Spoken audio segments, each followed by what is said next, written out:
আসসালামু আলাইকুম রহমতুল্লাহ বারাকাতু। আল্লাহ রহমতে আশা করি সবাই ভালো আছেন, আলহামদুলিল্লাহ। হে যুবক যুবতী, আমাদের প্রিয় নবী সাল্লাল্লাহু আলাইহি সাল্লাম বলেছেন, যে যুবক এবং যে যুবতী যৌবনের আল্লাহর ইবাদতে লিপ্ত থাকবে, আল্লাহ তাআলা তাকে আরশের পাকের ছায়া তলে আশ্রয় দান করবে। আর সেই হাদিস এসেছে সহিহ বুখারী ৬,৮০৬। আমি অনেক যুবককে দেখেছি, তারা মোবাইল অযথা বসে বসে সময় পার করছে, অথচ আজান হয়ে গেছে, তারা মসজিদে যাওয়ার মতো কোনো প্রস্তুত নেই। আমি আবার অনেক যুবককে দেখেছি, তারা খেলায় খেলায় দিন পার করছে, কিন্তু তার পাশের বাড়ির বন্ধু মারা গেছে, এদিকেও তার খবর নেই। যখন তাকে জিজ্ঞাসা করা হলে, হে যুবক, তুমি এভাবে সময় পার করছো, তুমি জানো সময়ের কত দাম? তোমার মরণ, এমনকি তোমার মৃত্যু, তোমার এক চোখের থেকে আরেক চোখের দূরত্ব যতটুক। আর আল্লাহ তাআলা বলেছেন, তোমার গাড়ের শিরায় পাশে রয়েছে আমি, এমনকি তোমার মৃত্যু। অথচ সেই যুবক মনে করে যে সে তো মারা গেছে, আমি তো এখন মরব না, কারণ আমার ইবাদত হবে বৃদ্ধকালে। আমি যখন ইবাদত করব তখন বৃদ্ধকালে ইবাদত করব। যৌবনকালের কিসের ইবাদত? যৌবনকালে তো শুধু আমার ওইদিকে যাওয়া, আমার কিছু বন্ধু বান্ধব, তারপর মজ মাস্তি, তারপর ওইদিকে সেদিকে আমার সময় পার করে, তারপর যখন আমি বৃদ্ধ হব, আরামসে বসে তখন আল্লাহ তাআলার ইবাদত করব। কিন্তু সেই যুবক জানে না তার মরণ কখন আসবে। সেই যুবক জানে না যে আল্লাহ তাআলার কাছে সবচেয়ে প্রিয় হলো যৌবনকালের ইবাদত। বৃদ্ধকালের ইবাদত আল্লাহর চেয়ে সবচেয়ে গুরুত্ব হলো যৌবনকালের ইবাদত। আর আল্লাহ তাআলা কাল কিয়ামতের দিন 5টি প্রশ্নের উত্তর যতক্ষণ কোনো বান্দাহ যতক্ষণ না দিয়েছে, ততক্ষণ পর্যন্ত সে পা হিলাতে পারবে না কাল কিয়ামতের দিন, শেষ বিচারের দিবসে। আর 5টি প্রশ্নের উত্তরের মধ্যে একটি প্রশ্ন হলো, তোমার যৌবনকাল তুমি কিভাবে পার করেছো। 5টি প্রশ্নের মধ্যে একটি প্রশ্ন হচ্ছে, তোমার যৌবনকাল কিভাবে তুমি পার করেছো। সেই হিসাবটা খুব কড়াভাবে অক্ষরে অক্ষরে দিয়ে যেতে হবে। আর অনেক যুবক রয়েছে, আজান হয়ে গেছে কিন্তু তারা মসজিদে যাচ্ছে না। অনেক যুবক দেখেছি তারা সময় সময় পার করছে, খেলায় খেলায় পার করছে, ওদিকে ওদিকে গিয়ে পার করছে, যা কোনো কাজের মধ্যে পড়ে না। একজন মুসলিম কখনোই এইভাবে তার জীবনের মূল্যবান সময়গুলো নষ্ট করতে পারে না। আমাদের কোরআনের পাখি মাওলানা দেলাওয়ার হোসেন সাইদি সাহেব এক বয়ানের মধ্যে বলেছিলেন যে মানুষের জীবনের সবচেয়ে গুরুত্ব কি জানো? সবচেয়ে গুরুত্বপূর্ণ মানুষের জীবনে হলো সময়। যখন সময় চলে যাবে তখন আর এই সময় কখনোই সে ফিরে আসবে না। তখন শুধু আফসোস করবে, তখন শুধু আফসোস করে বলবে যে হাই আল্লাহ, আমি আগে কেন ইবাদত করলাম না, আমি আগে কেন শিখলাম না, আমি আগে কেন আল্লাহ তাআলার ইবাদতে মগ্ন হলাম না। এখন তো আমি সূরা পারি না, আমি সূরা ফাতিহা পড়তে গেলে আমার ভুল হয়ে যায়। আমি যখন বলি সুবহানা রাব্বিয়াল আজিম, তখন আমার ভুল হয়ে যায়, আমার মুখ দিয়ে আসে না। আমি যখন বলি সুবহানা রাব্বিয়াল আলা, তখন আমার মুখ থেকে আসে না। কেন আসবে, কিভাবে আসবে বলো? যখন তোমার শিখার সময় ছিল তুমি অন্যদিকে সময় দিয়েছ। যখন তোমার এগুলো মুখস্থ করার সময় ছিল তুমি অন্য কিছু মুখস্থ করে তোমার ব্রেনের মধ্যে সেভ করে রেখেছ। তখন যৌবনকালের যে ইবাদত ছিল সেই ইবাদত তুমি বৃদ্ধকালে করবে বলে সময় পার করে আজ তুমি বৃদ্ধ হয়ে গেছ। তাই তোমার ছেলে সন্তান, এমনকি যাকে তোমার শিক্ষা দেওয়ার উচিত এবং প্রয়োজন ছিল, তুমি তাকে দাও নাই। কারণ তুমি তো শিক্ষাটা তখন গ্রহণ করো নাই। শিক্ষাটা কি, ইসলামিক শিক্ষা কি, তখন তুমি ইসলামিক শিক্ষাটার সাথে জড়িত ছিলে না। তখন তোমার জীবন ছিল যৌবন, রঙিন যৌবন।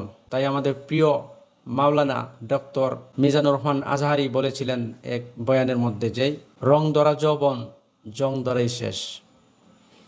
হে যুবক, আর আল্লাহ তাআলা বলেছেন, সহিহ বুখারীতে এসেছে, যে যুবক এবং যুবতীর যৌবনকালে ইবাদতে মগ্ন থাকবে, আর তার ইবাদত আমার সবচেয়ে প্রিয়, আমার ভালো লাগে।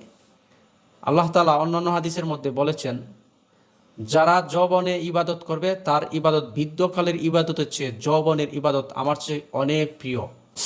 অন্যান্য হাদিসের মধ্যে এসেছে, একজন বৃদ্ধ বয়সী যে ইবাদত করবে আল্লাহ তাআলার কাছে ওই বৃদ্ধ বয়সীর ইবাদতের চেয়ে যৌবনকালে যে ইবাদত করে ওই যৌবনকালের ইবাদত আল্লাহ তাআলার কাছে অনেক গুরুত্বপূর্ণ। তাই বলেছেন যে যৌবনকালে তুমি ইবাদতে মগ্ন হও। আল্লাহ তাআলার কাছে যৌবনের ইবাদত অনেক প্রিয় বৃদ্ধকালের ইবাদত হচ্ছে। যখন সে বৃদ্ধ হয়ে যাবে, আর যারা যৌবনকালে ইবাদত করতে করতে যখন বৃদ্ধ হয়েছে, তখন তো আল্লাহ তাআলার প্রিয় বান্দা হয়েই গেছে, তখন তো আল্লাহ তাআলার একজন প্রিয় বান্দা। আর যারা যৌবনে ইবাদত না করে বৃদ্ধকালে ইবাদতের জন্য বসে রয়েছে, তখন তারা বৃদ্ধকালের ইবাদত আল্লাহ তাআলার কাছে গ্রহণযোগ্য হবে না। তাই আল্লাহ তাআলা অনেক কিছু কিছু হাদিসের মধ্যে উল্লেখ করেছে, এমনকি পবিত্র কোরআনে কারিমে অনেক জায়গায় বলেছেন যে তুমি যৌবনের ইবাদতে মগ্নতা হও, তুমি যৌবনকালে ইবাদত করো, তুমি যৌবনকালে যখন ইবাদত করবে আমার কাছে অনেক প্রিয়, কারণ তোমার যৌবনকালের হিসাবটা আমি কাল কিয়ামতের দিন 5টা প্রশ্নের মধ্যে প্রথম প্রশ্ন থাকবে তোমার যৌবনের ইবাদত, তোমার যৌবন কিভাবে কাটিয়েছ। তাই আল্লাহ তাআলা বলেছেন বৃদ্ধকালের ইবাদত হচ্ছে যৌবনকালের ইবাদত আমার কাছে অনেক প্রিয়।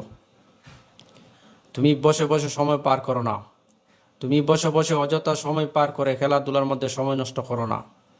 যখন আজান হয়ে যাবে তখন মসজিদের দিকে দৌড়াও, যখন আজান হয়ে যাবে তখন তুমি ইবাদতে মগ্ন হও।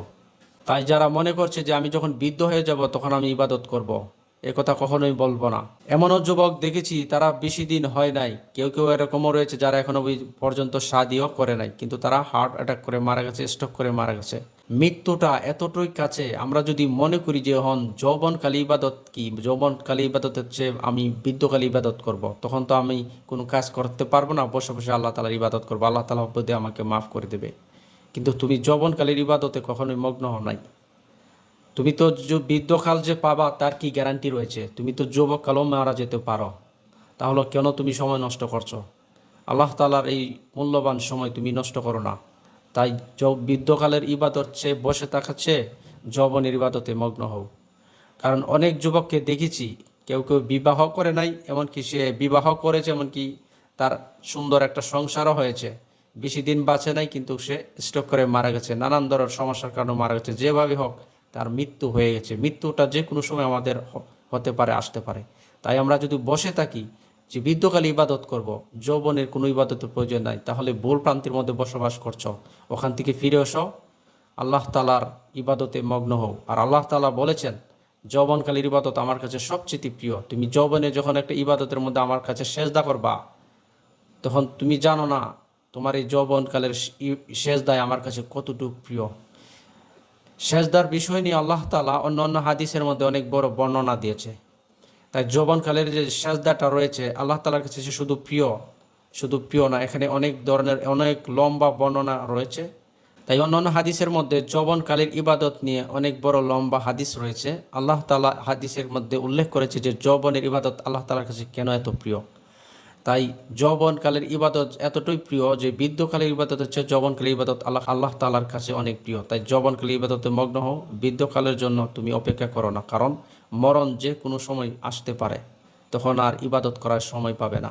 সুস্থ থাকুন, ইসলামের সাথেই থাকুন। আল্লাহ তাআলা যেন সবাইকে হেদায়েত করুক, আর যেন আল্লাহ তাআলার দ্বীনের রাস্তা আসার মতো আল্লাহ তাআলা যেন সবাইকে, আর সবাই দ্বীনের রাস্তায় আসুন, আর ইসলামিক জীবনে জীবন গড়ুন, আর যৌবনের ইবাদতে মগ্ন হন। সে পর্যন্ত ভালো থাকুন, সুস্থ থাকুন, ইসলামের সাথেই থাকুন। আসসালামু আলাইকুম ওয়া রাহমাতুল্লাহি ওয়া বারাকাতুহু।